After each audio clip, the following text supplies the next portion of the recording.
ओम नमो भगवते वासुदेवाय।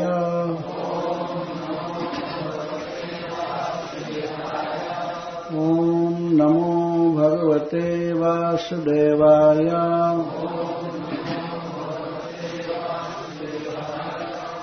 ओम नमो भगवते वासुदेवाय।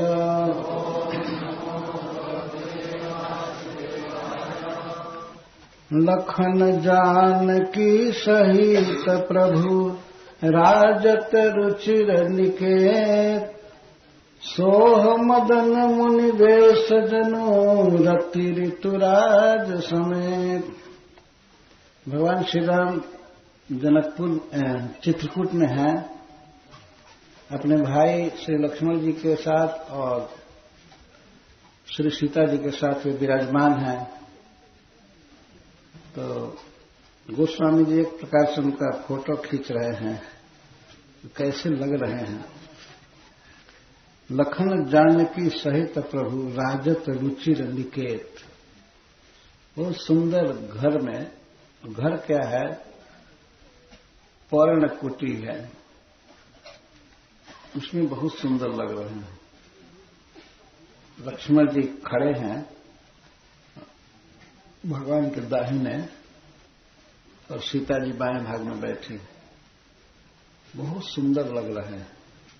लगता है कि कामदेव मुनि का वेश धारण करके बैठा है। कामदेव को भगवान श्री राम जटा बढ़ाए थे, बलकल वस्त्र पहने थे, मुनि का वेश।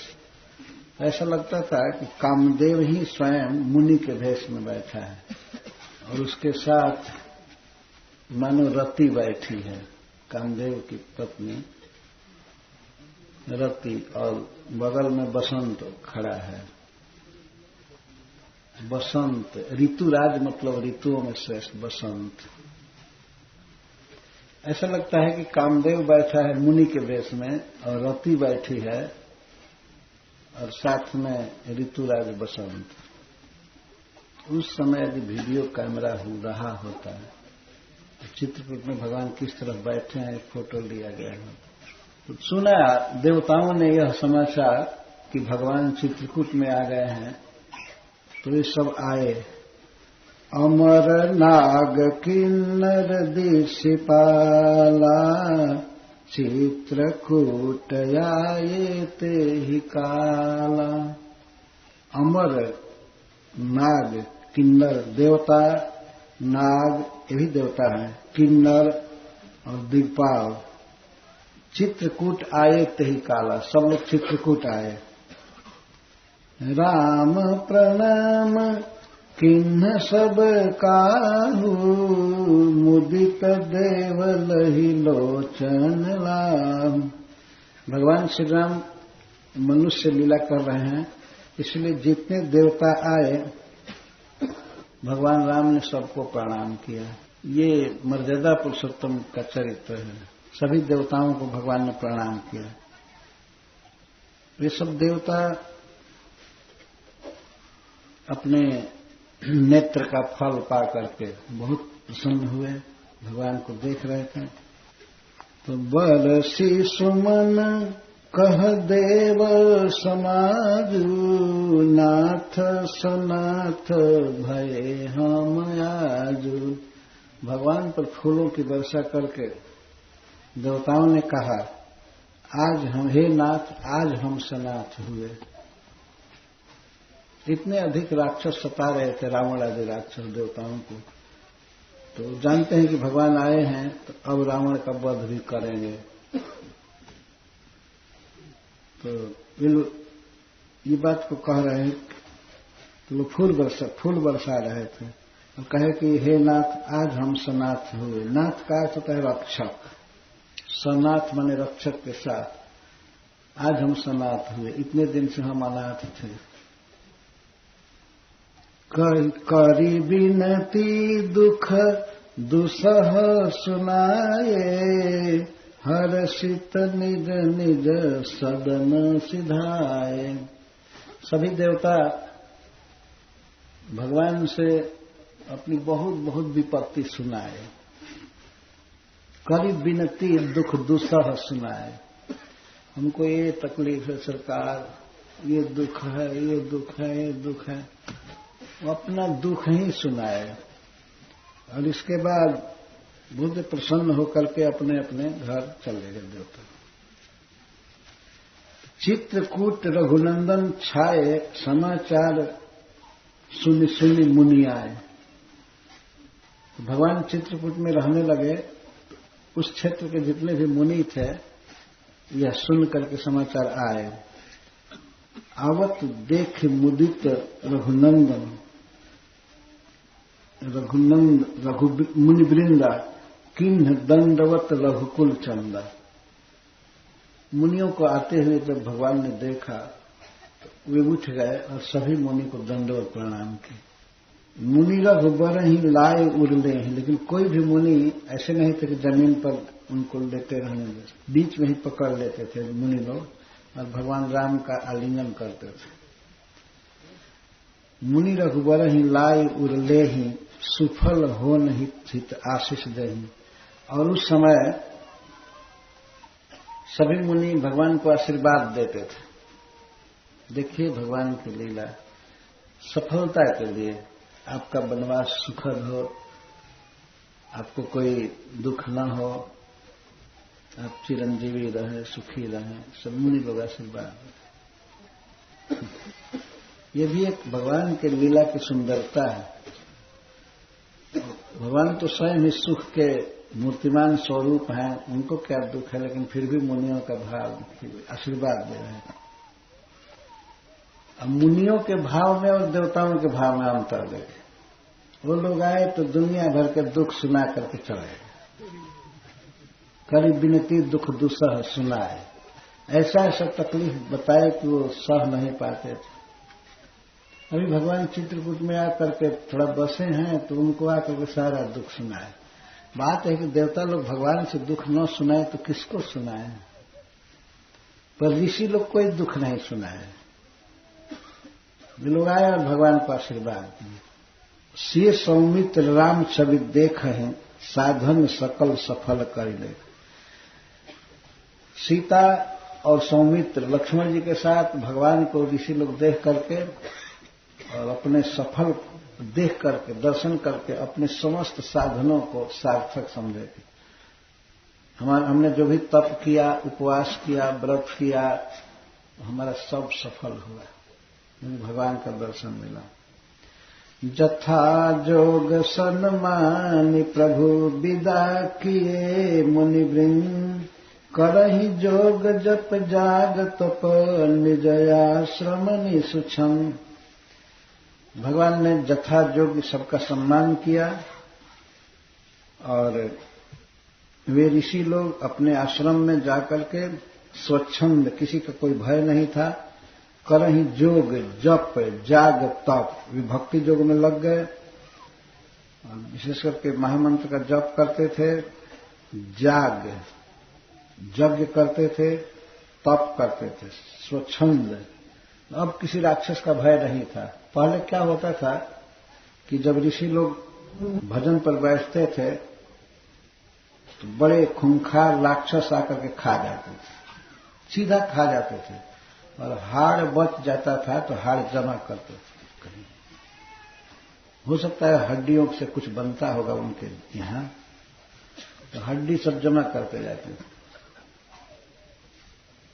एक दिन भगवान को किसी ऋषि ने दिखाया।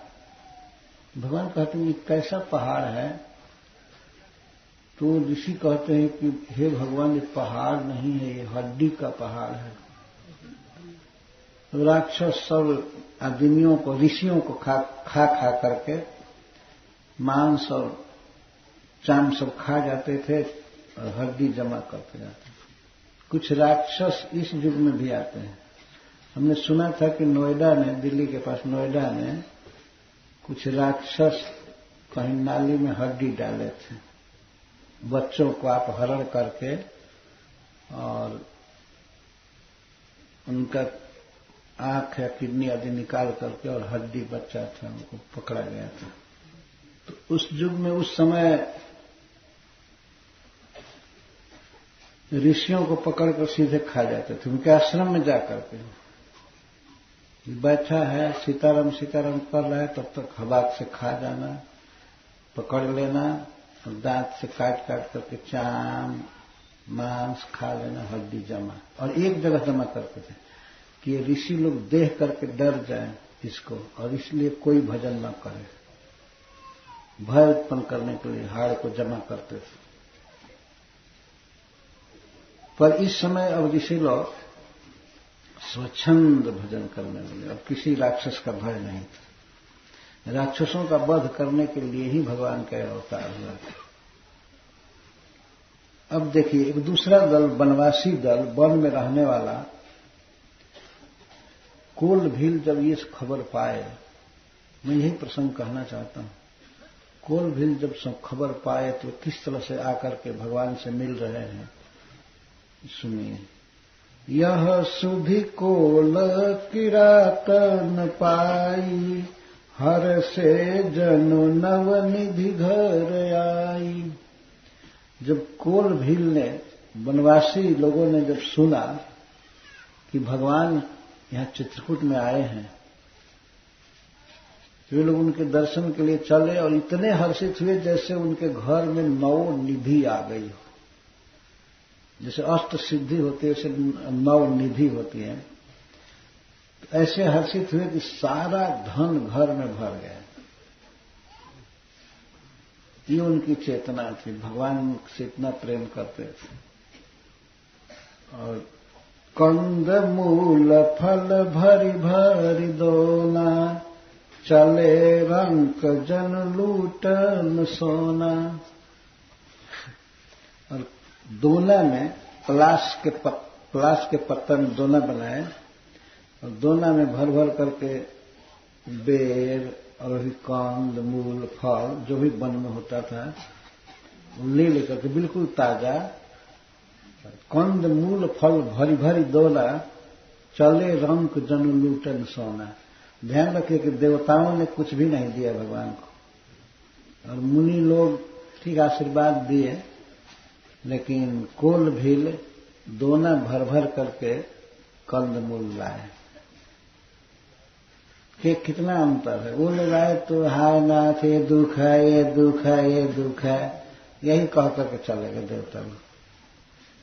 और कोल भील आए तो दे रहे हैं, और इतना प्रसन्न है भगवान को देख करके, उनको देने में इतनी प्रसन्नता हो रही है, इतने खुश हैं। जब चले इतने प्रसन्नता से कि लगा कि रंक एकदम दरिद्र लोग सोना लूटने जा रहे हैं। कोई मान लीजिए भंडार हो और कोई राजा फ्री कर दे, यहाँ सोने का स्टॉक है और गरीबों को छूट है लूटने का। जैसे चले कोई गरीब लोग सोना लूटने के लिए, ऐसे चले हर्षित। तो सोना कहाँ लूटता है कोई, कभी कभी गरीबों को कुछ देती है सरकार या कोई धनी आदमी लुटाता है, तो बहुत भीड़ मचती है। एक बार हमने लखनऊ में सुना था कि कोई व्यक्ति साड़ी बांट रहा था, तो इतना धक्का हुआ कि उसमें 14 स्त्रियों की मृत्यु हो गई भीड़ के कारण। शायद आप लोगों ने सुना होगा इसको। तो ऐसी भीड़ हुई भगवान को देखने के लिए और उनको देने के लिए कि हम दोना में देंगे, हम दोना में देंगे। सब लोग चले ले लेकर के चले रंक जन लूटन सोना, से सोना लूटने के लिए रंक दरिद्र चले हों। कितना उनको खुशी होगी। जिस व्यक्ति को खाने को अन्न नहीं मिलता है, पहनने को वस्त्र नहीं मिलता है, तो उसको रंक कहते हैं। ऐसे रंक को अवसर मिल जाए सोना लूटने का, तो कितनी खुशी के साथ वो लूटेगा, बहुत प्रसन्नता के साथ। तो कंद मूल फल भरी भरी दोना, चले रंक जन लूटन सोना। तिन्हमह जिन देखे दो भ्राता, अपर तिन्ह ही पूछहि मग जाता। तो कोल भील में जो देख लिए भगवान को और देख करके लौट रहे थे अपने घर, तो रास्ते में जो कोई मिला वो पूछ रहा था कैसे हैं, तो कहा कभी वर्णन किया ही नहीं जा सकता, बहुत सुंदर हैं, बहुत सुंदर हैं। वो दौड़ता था। तिन्हमह जिन देखे दो भ्राता, अपर तिन्ह पूछे ही मर जाता। कहत सुनत रघुवीर निकाई, आई सबन देखे रघुराय। यह पहले से जो राम को देखे थे,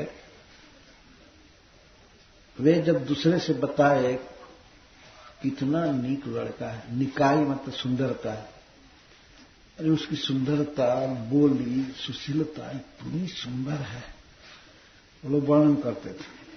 तो इस कहत सुनत, कहते हुए सुनते हुए भगवान के निकाई मतलब सुंदरता और अच्छा स्वभाव, कहते सुनते आए और सब लोगों ने रघुनाथ को देखा।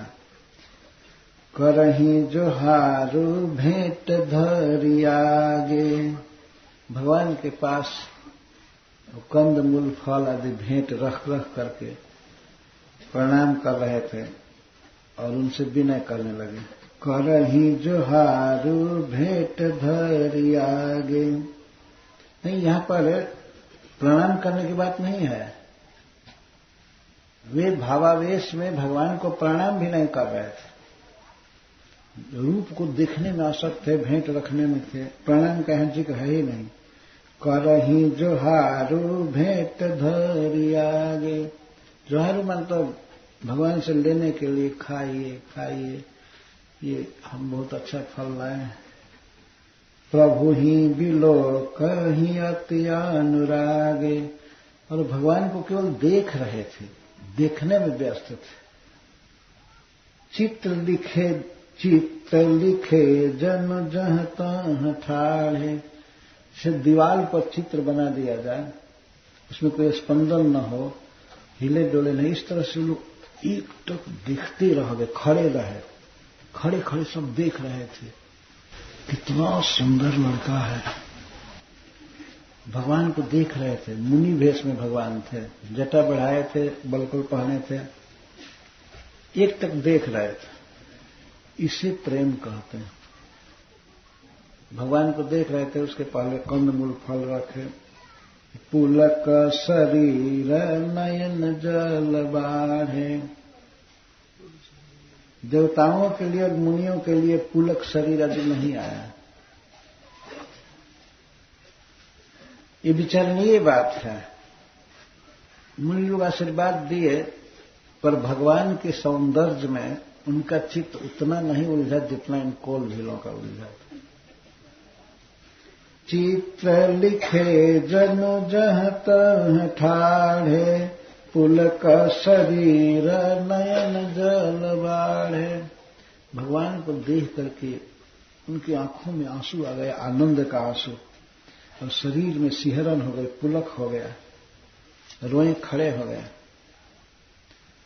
राम स्नेह मगन सब जाने, कही प्रिय बचन सकल सन माने।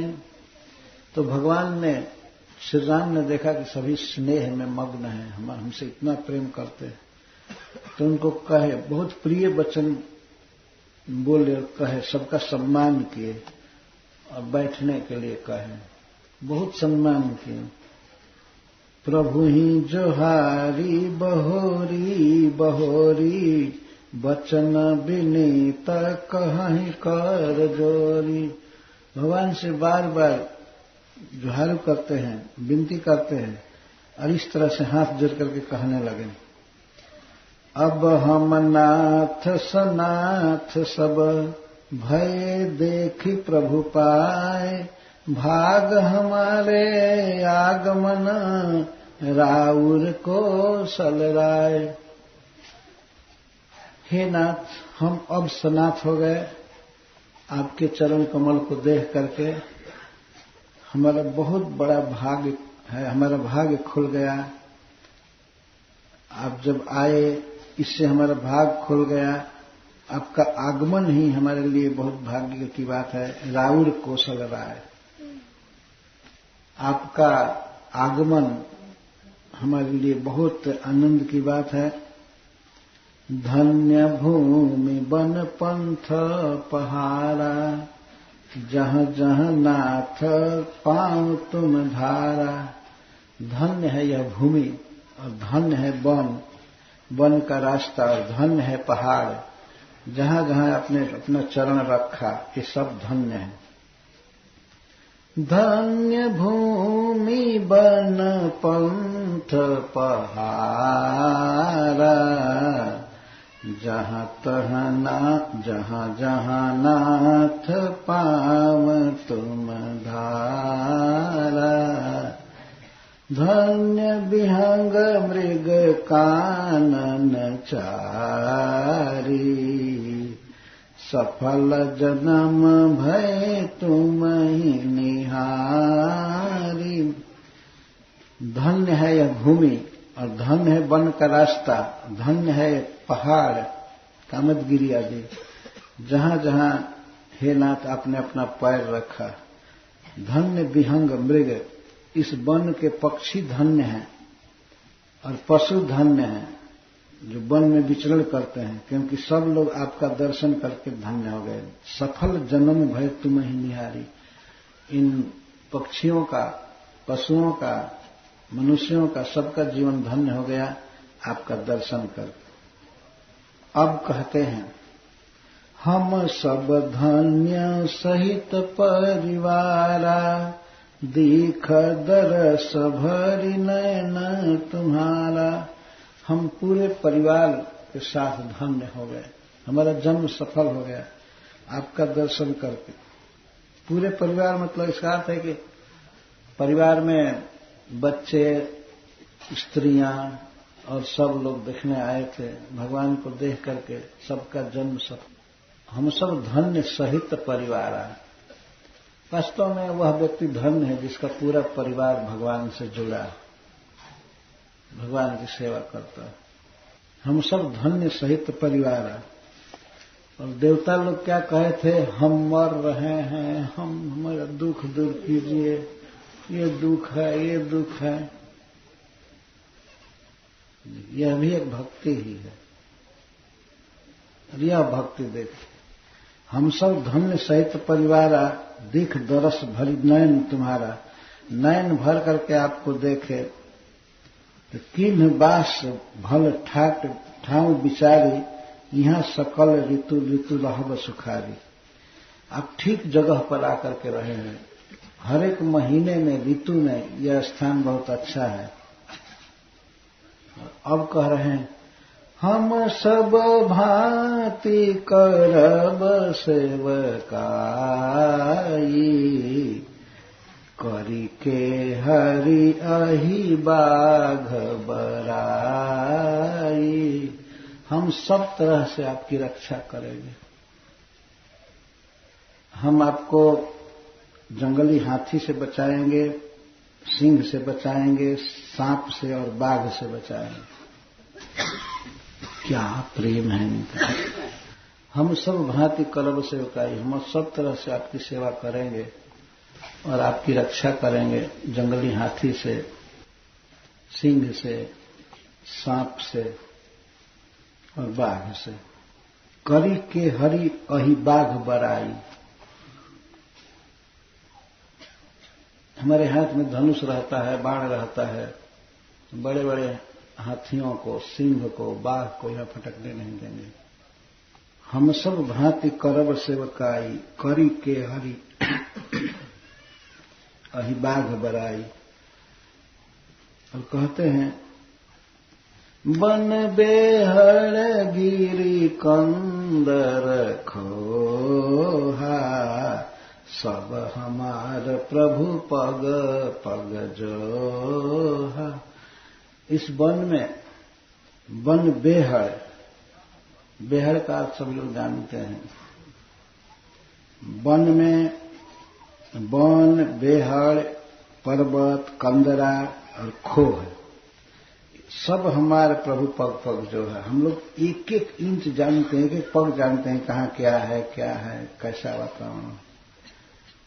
तो हम सब जानते हैं।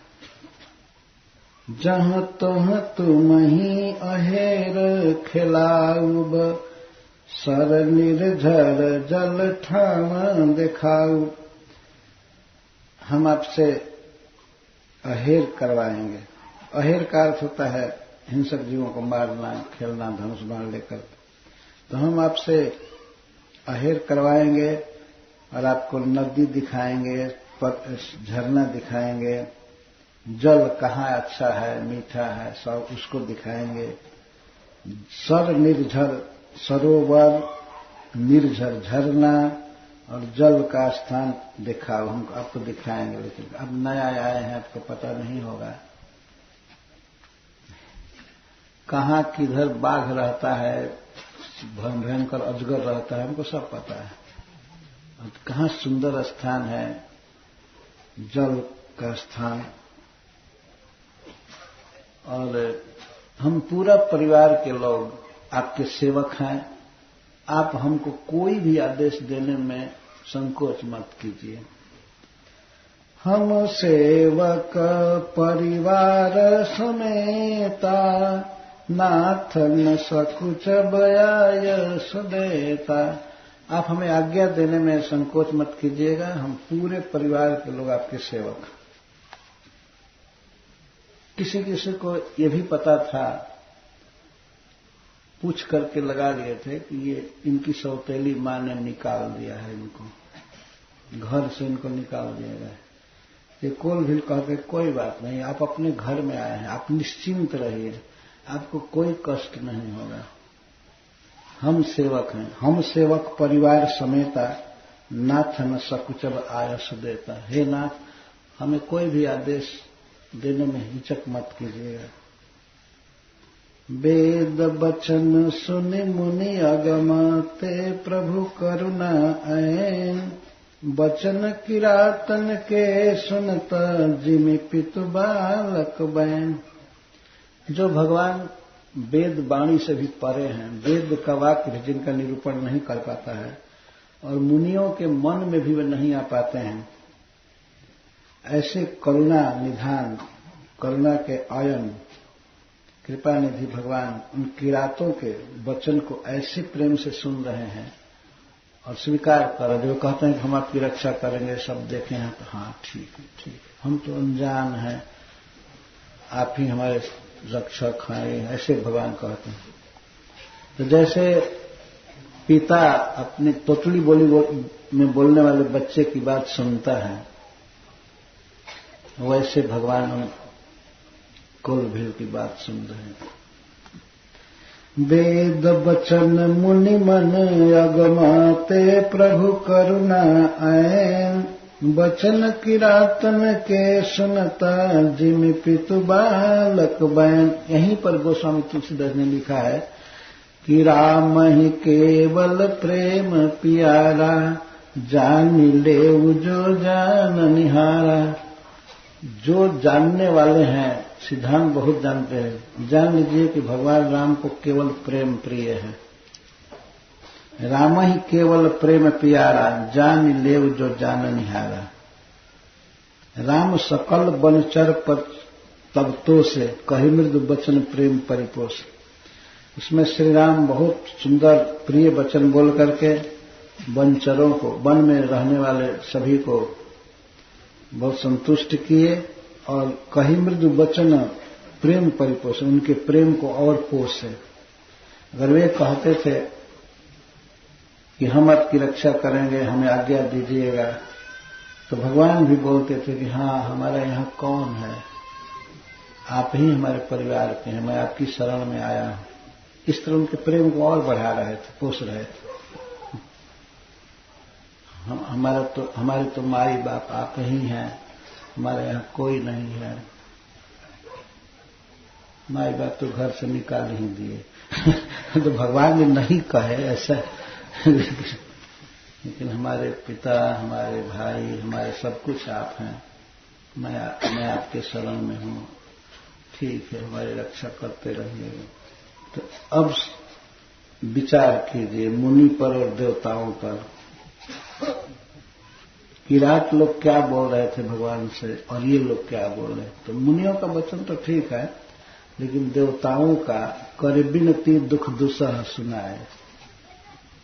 सुना करके फिर सब अपने सदन सिधाए। भगवान को दूसरा दुख सुना दिए और भगवान को कुछ भेंट नहीं देना, कुछ नहीं करना और अपने अपने घर चले गए।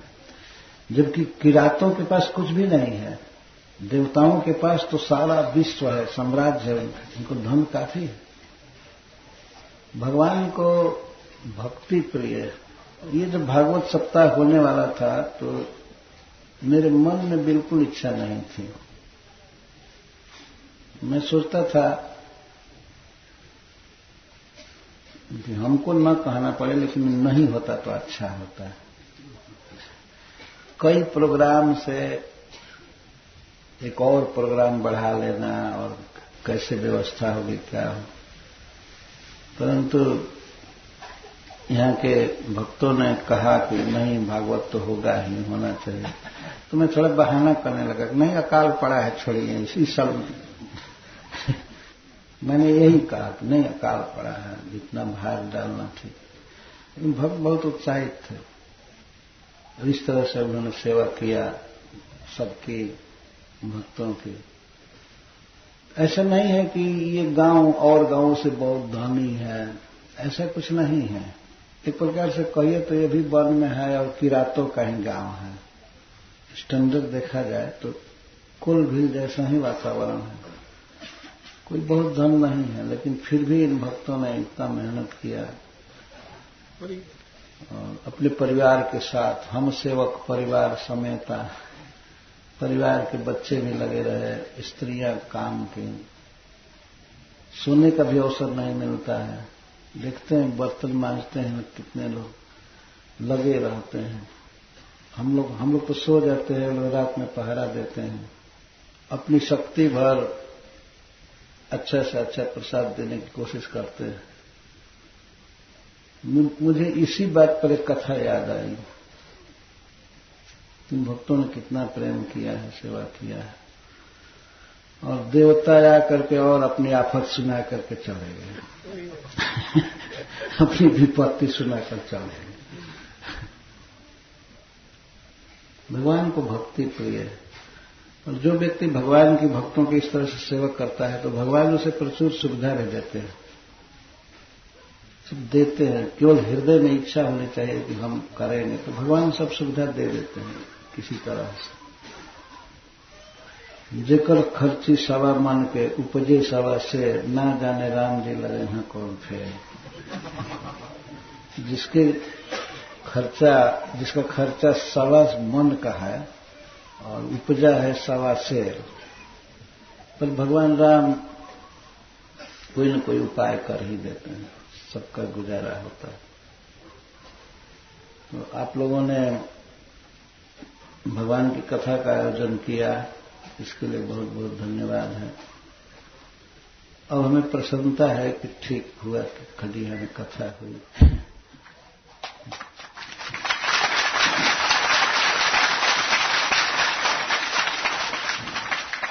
और इतने भक्त आए दूर दूर से, पास से, गांव से। भगवान के उत्सव में आना यह एक भगवान का सम्मान है, आदर है भगवान का। यह भी एक भक्ति है, केवल आना। जैसे कोई दूल्हा की बारात जाती है तो जो भी चला जाए कैसे भी तो बाराती कहा जाएगा, है ना। सबको बाराती कहा जाता है, तो यह उस दूल्हा का सम्मान है। तो भगवान के उत्सव में, भगवान की कथा में, कीर्तन में आप लोग आए, इसके लिए सबको धन्यवाद है। भगवान सबको सद्बुद्धि रखें, इसी तरह से अपने चरणों में मन लगाए रखें। बहुत खुशी हो रही है, छोटे छोटे बच्चे भी लगे हुए हैं, आते हैं। मैं एक दिन नहा रहा था वहां दुर्गा वीर बाबा के यहाँ, तो छोटे छोटे बच्चे भी नहा रहे थे। रोज नहाते हो? तो नहीं, अब जग में आए बन जाए तो नहाएंगे ना।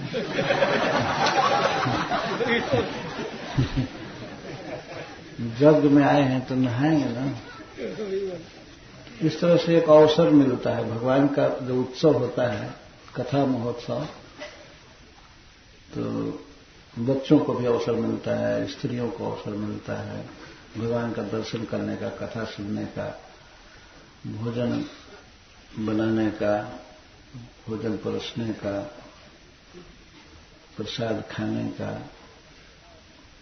तो ये अच्छा है, भगवान का उत्सव होना ही चाहिए। नजत यज्ञ स्मखा महोत्सवा सुरेश लोको पिनवई सेव्यता। देवता लोग कहते हैं कि जिस स्थान पर यज्ञपति भगवान विष्णु का यज्ञ नहीं होता है, कीर्तन नहीं होता, कथा नहीं होती है, ब्रह्मा जी का भी लोक हो तो उसको छोड़ देना चाहिए। सुरेश्वर का लोक हो तो वहां भी नहीं रहना चाहिए। तो जहां कथा होती है, कीर्तन होता है, वहीं गंगा जी आती हैं, वहीं जमुना जी रहती हैं, सरस्वती आदि सब नदियां वहीं रहती हैं। ये भगवान के नाम में शक्ति है, भगवान का नाम पवित्र करता है। कई लोग जुड़ते हैं इस महोत्सव से।